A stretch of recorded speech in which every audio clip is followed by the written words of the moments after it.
Nous continuons notre pèlerinage sur les pas de Jésus d'après les descriptions de Maria Valtorta.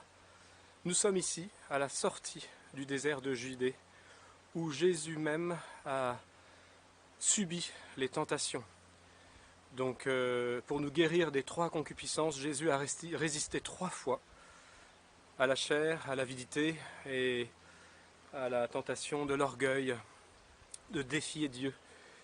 Eh bien, en ce lieu même, nous allons nous déjà constater que les descriptions correspondent tout à fait par rapport à ce que dit Maria Valtorta. Effectivement, cette femme dans son lit paralysée décrit parfaitement ce site, avec évidemment les pierres, les montagnes escarpées, la difficulté d'accès dans ce lieu même, maintenant aménagé par les pèlerins, qui est connu de la tradition, des grottes dans lesquelles Jésus se réfugiait. Et alors, c'est l'occasion de nous rappeler un petit détail, par exemple, qu'en 44, il n'est pas certain que Maria ait eu connaissance des aigles dans le ciel de Palestine.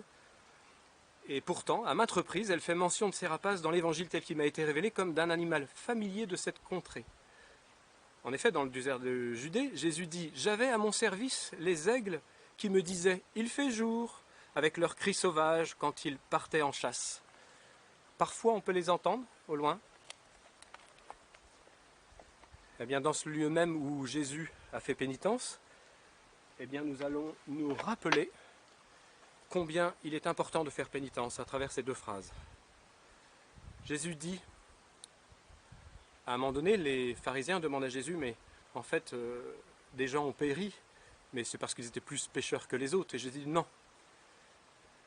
Ceux qui ont des difficultés ne sont pas plus pécheurs que les autres. Et il faut être vigilant. Il dit, beaucoup d'entre nous périront si nous ne convertissons pas au Seigneur. En effet, Jésus nous rappelle, faites pénitence si vous ne voulez pas être écrasés comme eux, et même dans votre âme. Méditons là-dessus.